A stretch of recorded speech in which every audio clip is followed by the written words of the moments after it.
Welcome back. This is episode 4 of Everything You Need to Know About JPEG. Last episode, we covered writing pixel arrays to bitmap files. This episode, we will begin the journey of creating such a pixel array from the Huffman coded bit stream that we already read out of a JPEG file. Before we get into Huffman decoding, let's first talk a little longer about Huffman coding, how to compress data using the Huffman coding system. Then we'll come back to Huffman decoding, where we decode the bit stream into a giant MCU array. In episode 2, I fully explained what the symbols are, what they mean, and how they're used, but I've always beat around the bush about what Huffman codes are and how they're used. Now we are finally going to get into all the detail about what exactly a Huffman code is. First, let's remind ourselves what the purpose of using Huffman coding is.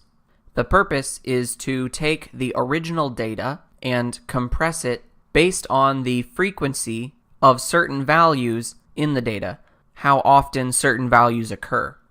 In our case, as we've already talked about the symbols, we know that they are all 8 bits, but some of the symbols naturally will occur much more frequently, and some of the symbols will occur very rarely.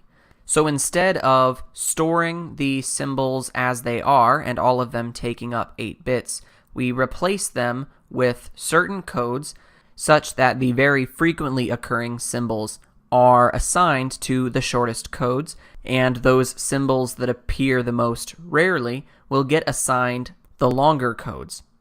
So the incoming uncompressed data is full of symbols that are all the same size, or they all have a fixed width of 8 bits, and those symbols are replaced with codes of variable widths, anywhere from 1 bit long to 16 bits long. Common symbols, or frequently occurring symbols, are assigned shorter codes, and rare symbols, or infrequently occurring symbols, are assigned longer codes. These 3 points are all things that I have at least partially mentioned in previous episodes, but there is one more really important point about how Huffman codes work that I haven't really mentioned yet. And that is that any valid code must not be the beginning sequence of any other valid code. So what I mean by that is if we know we have the code 11, then we know that none of the other codes, no matter their length, will begin with 11. So we know the codes 110 or 111 or 1100 and so on. Any code that begins with 11 is not valid and will not be part of our set of Huffman codes if we know we already have the code 11. Another detail that I mentioned previously is that we ourselves calculate the set of Huffman codes just based on how many codes of each length there are, which we learn from reading the define Huffman table marker.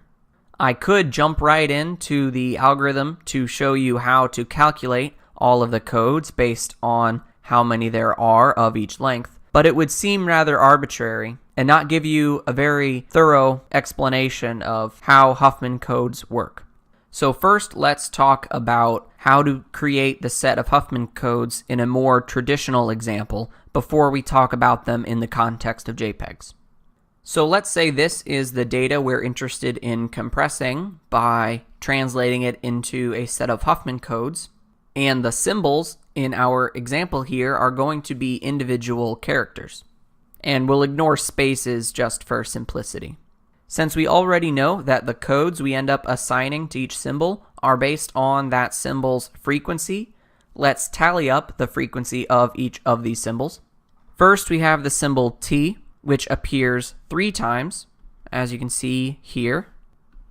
We have the symbol H, which appears only once. We have the symbol I, which appears 2 times. The symbol S, which appears 3 times. Next, skipping all the way to here, we have the symbol O, which appears only once. The symbol M, which also appears once. The symbol E, which appears twice. And lastly, the symbol X, which appears once.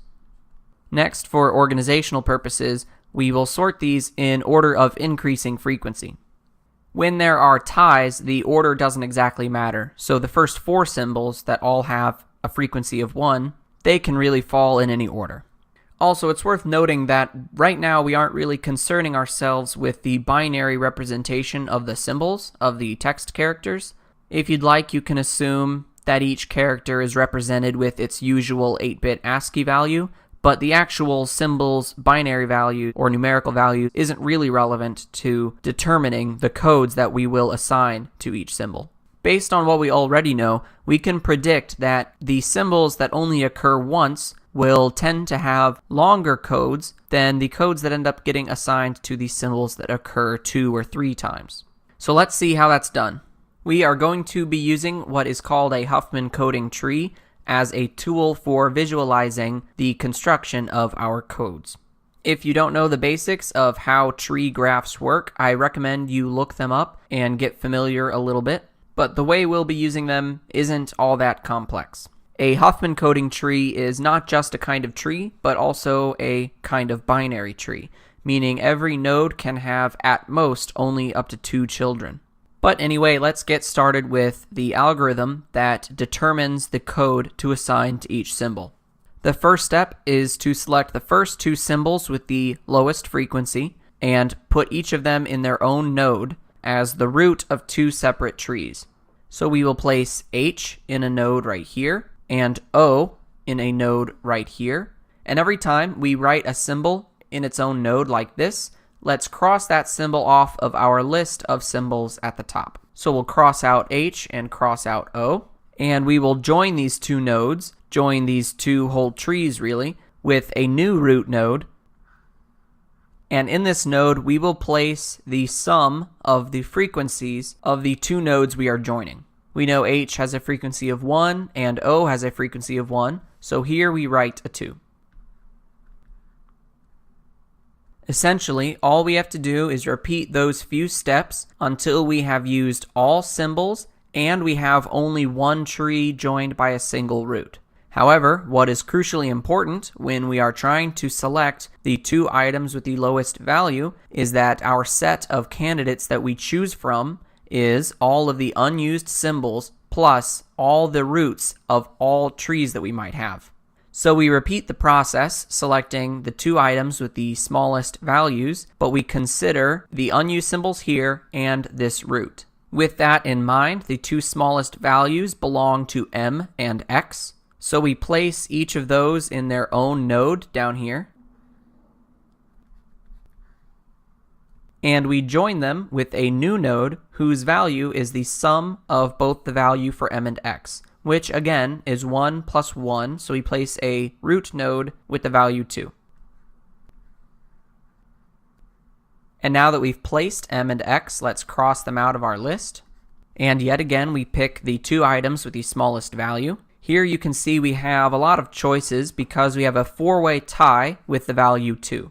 I'm simply going to put precedence over the unused symbols and select from here, left to right, before selecting the roots of the trees down below when trying to determine tiebreakers. So this time I'm going to pick I and E with the values 2 and 2. So we write I and E, cross them off of our list, and join them with a root node with the value 2 plus 2.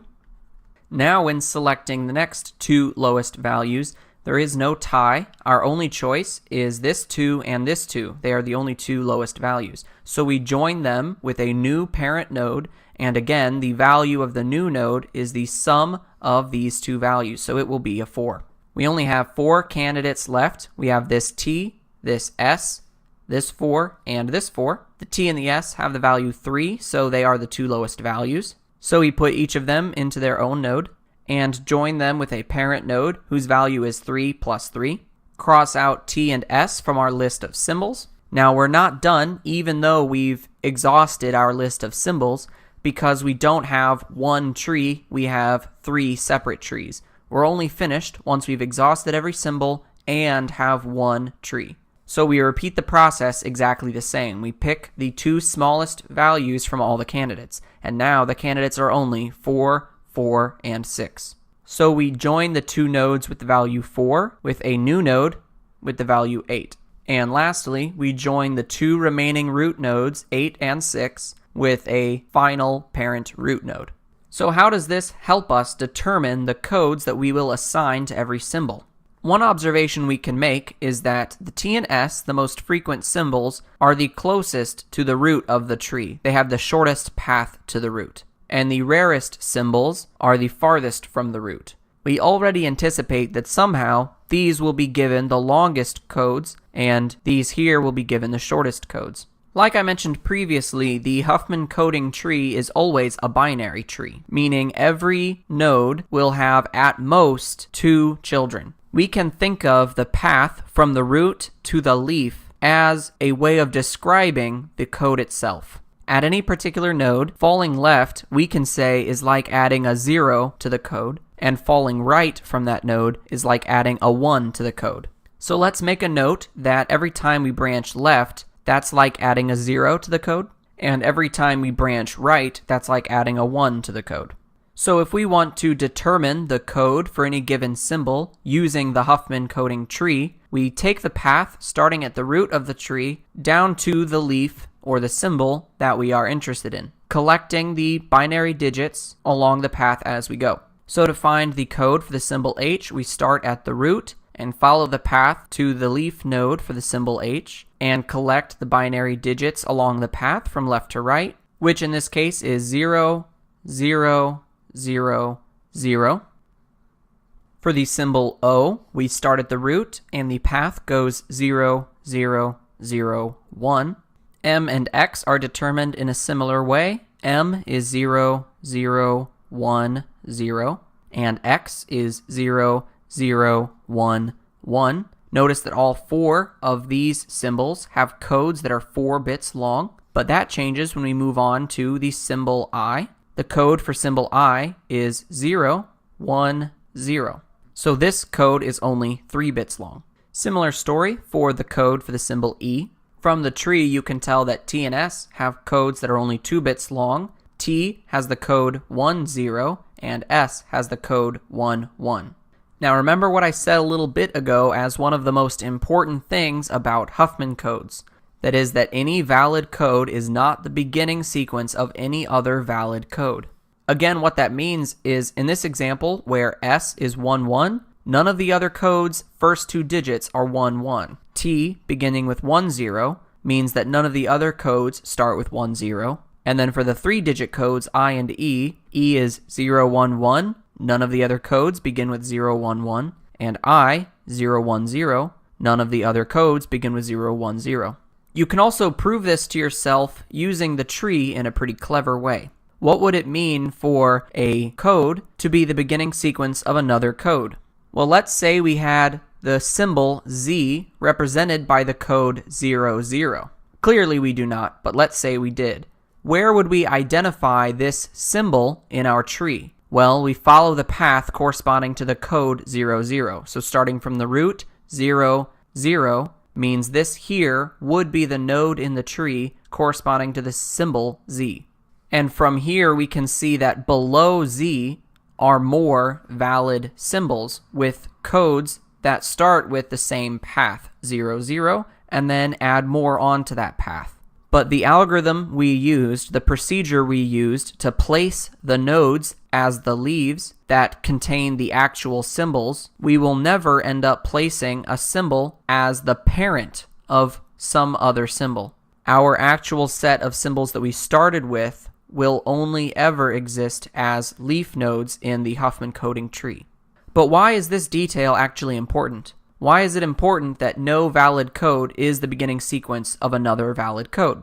Well, to answer that, let's take a look again at our original set of symbols. If we imagine skipping Huffman coding entirely, and we have our data stored in its raw format of the fixed width symbols that are all 8 bits long, and we imagine a program that is reading these symbols from the data, that program can be hard-coded to know to read 8 bits at a time, and that those 8 bits will always be an original symbol. That makes coding that kind of program really easy. Like I said, it can be hard-coded to just read the same amount of bits at a time, process that, and then read the next set of bits at a time and process that. Since we want to use Huffman coding for the advantage of shrinking the size and having to store a fewer number of bits total, we no longer have that same advantage of getting to read a fixed number of bits, process them, read the next fixed number of bits, and so on. Not only that, but we also don't know exactly how many bits to read until we have read a whole code. So our only choice when making this program that's going to be reading these Huffman codes is to read one bit at a time and keep track of all the bits we've read so far and compare that set of bits to all of the known codes. So our program needs to read a single bit and then compare that sequence of one bit to all of the known codes. And if that is not equal to a known code, read one more bit, appending it together with our sequence of bits so far. So now we have some 2-bit value, and compare that to all the known codes. And that still may or may not be equal to a real code. And if it is not, again, read one more bit, append it together, and compare our 3-bit sequence to all the known codes, and so on. And repeat this until the sequence of bits we're holding on to does equal a real code. That process is only guaranteed to succeed if all valid codes are not the beginning sequence of any other longer valid code. Let me move this over so we have a little more space to work with. If the compressed Huffman coded data we're reading contains this set of 5 bits somewhere in the middle, what we do is we read one bit at a time and compare the sequence that we've got so far to all known codes. Our sequence so far, 1, does not equal any valid code, so we read the next bit and append it together. So we are now considering the sequence 1, 1, and we compare that to all the valid codes, and in fact we do find a match. This is the code that corresponds to the symbol S. So when decoding this Huffman coded sequence, we extract the code 1, 1, which then translates to the symbol S. Then we start over, read a bit, and now this is the one bit we are looking at, a 0, and we compare that to all the codes. 0 is not equal to one of the codes, so we have to read another bit. Now our sequence is 0, 1. We compare this sequence to all the codes. There is no code equal to 0, 1. Even though some codes begin with 0, 1, there is no code that is equal to 0, 1. So we read yet another bit. Now we have the sequence 0, 1, 0. We compare that to the codes, and in fact we do find a code whose value is 0, 1, 0, and that code corresponds to the symbol I. So if these were our symbols, and these were our codes, and the Huffman coded data contained this sequence of bits, we would end up transforming this into the symbol S followed by the symbol I.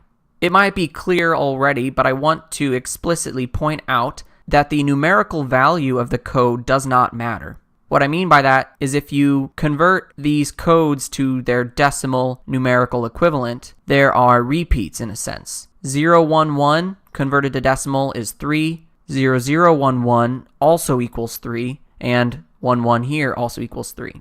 Because when you consider them as numerical mathematical values, the leading zeros don't matter. So it's important to know that leading zeros really do matter. Don't consider them as mathematical values. The code 1, 1 is explicitly separate from the code 0, 1, 1. So this is how Huffman coding works in general. This is what we do if we know the set of symbols and we know their frequencies and we want to determine their codes, but that's not what we do when decoding a JPEG. When we're decoding a JPEG, we know the symbols and we know how many codes there are of every length, but we do not know the codes themselves. And we do not know the exact frequencies of the symbols. So if we know how many codes there are of every length, how do we use that to calculate or generate the actual codes? One important thing to notice before we talk about how to generate the codes in this way is that there are definitely some arbitrary decisions that are made at some point. And what I mean by that is, for example, take a look at the zeros, which are always on the left side of a node, and the ones that are always on the right side of a node. We could invert all of those if we wanted, turn every one of these zeros into a 1, and turn every one of these 1s into a 0. that wouldn't change the efficiency of compression. It would just flip all of the bits of every code. So even though every code would be completely different, it would be different in a very arbitrary way, not in a way that affects compression. The important thing is that you are consistent at all stages, consistent in compression and decompression. So if you stick with the zeros on the left when generating the codes to perform compression, then to recreate the codes, you would need to stick to the same arbitrary decisions that were already made in order to perform decompression correctly.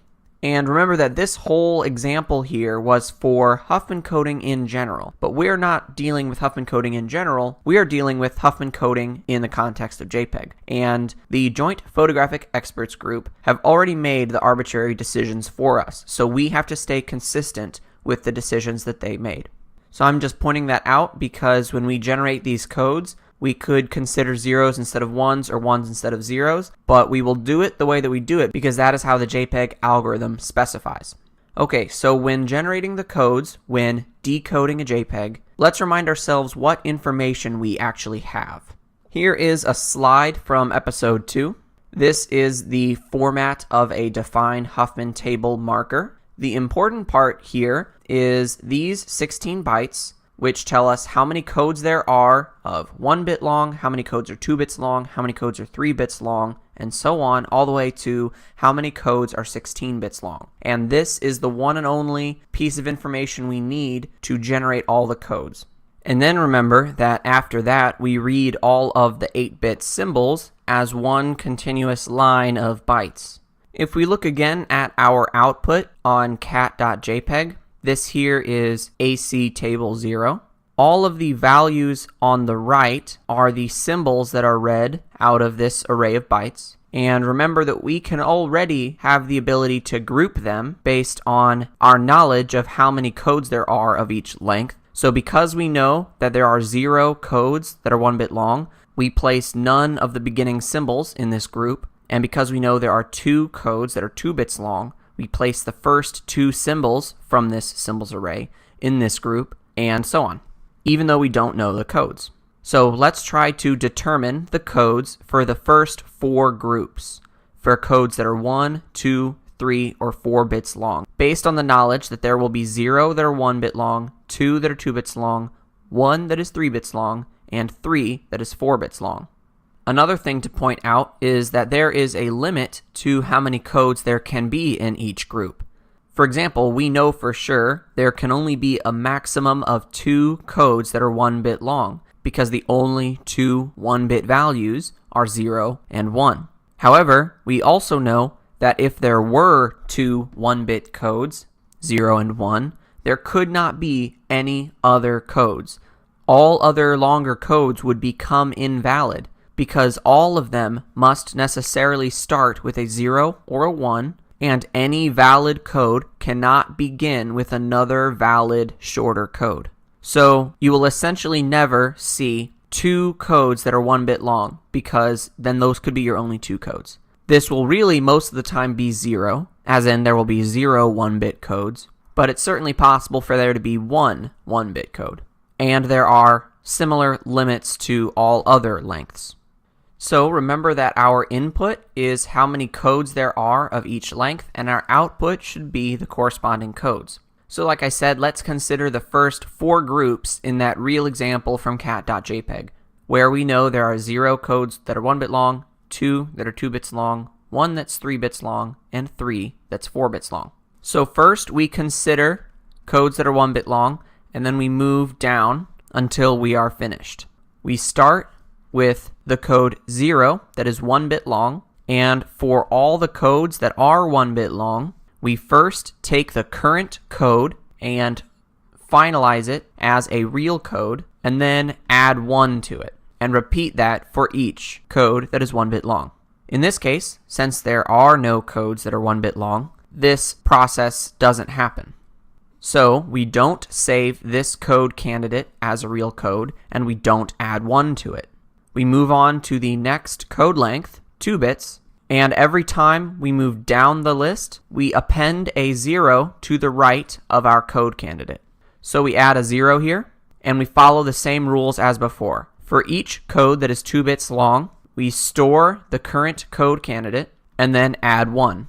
So first we store the code candidate 00, then we add 1, and that was for the first of these 2 codes. We have to repeat that process for all of the codes that are 2 bits long. So we add the code candidate 01 and then add 1. So 01 in binary plus 1 is 10. And so that gives us all 2 codes that are 2 bits long. So we move down the list and consider codes that are 3 bits long. Every time we move down, we append a 0 to the right. And for every code that is 3 bits long, we move this code candidate onto our list of codes, and we add 1. That accounts for all of the 3-bit codes, so we move on to the 4-bit codes, which means we add a 0 to the right of our code candidate. And now we're going to repeat this 3 times for all 3 codes that are 4 bits long. First, we add the code candidate to our list of codes, and then we add 1. Then we add the code candidate to the list of codes. Then we add 1.